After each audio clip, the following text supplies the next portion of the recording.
Em nome do Pai, do Filho e do Espírito Santo. Amém. Catecismo da Igreja Católica, hoje, parágrafo 520.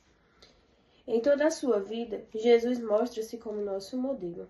Ele é o homem perfeito, que nos convida a nos tornarmos seus discípulos e a segui-lo. Por seu rebaixamento, deu-nos um exemplo a imitar. Por sua oração, atrai a oração.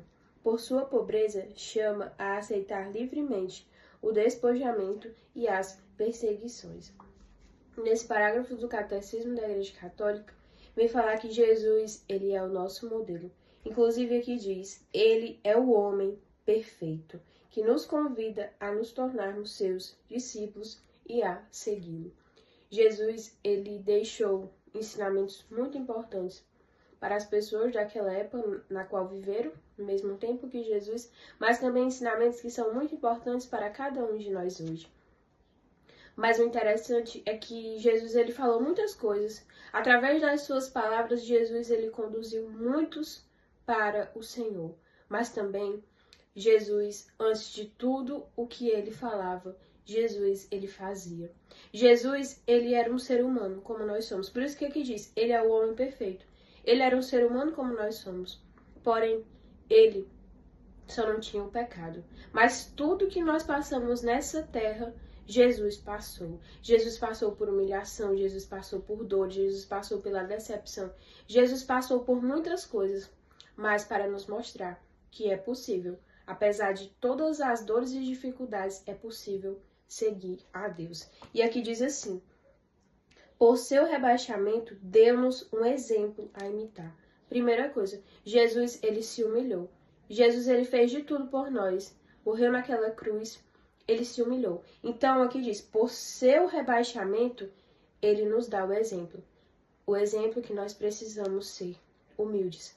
Então, Jesus, para ensinar que nós precisamos da humildade, primeiro, ele se humilhou. E aqui diz, por sua oração, atrai a oração.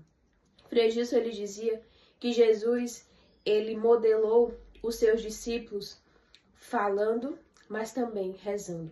Quantas e quantas vezes Jesus, ele deixa todos, sobe ao monte para rezar, para se colocar em oração, para falar com o Pai. E isso para o quê? Para nos dar o exemplo, para que a gente também possa fazer isso na nossa vida, para que a gente possa ter uma vida de oração. Se ele, sendo o próprio Deus, ele sendo verdadeiro homem, verdadeiro Deus, ele tinha o seu momento de oração com o Pai, por que nós não vamos ter? Então, por isso que eu disse, Jesus, tudo o que ele falou, antes ele fez. Inclusive, muitas coisas, Jesus não precisava falar, pois ele já havia feito. E aqui diz também, por sua pobreza, chama a aceitar livremente o despojamento e as perseguições. Jesus, ele deu tudo de si para nós. Ele se deu e se deu por inteiro. Por isso também que ele deseja de cada um de nós a mesma coisa. Jesus quer de nós o rebaixamento, a humildade. Jesus quer de nós a oração. E Jesus também quer de nós para que a gente dê tudo que temos para ele. Amém. Em nome do Pai, do Filho e do Espírito Santo. Amém.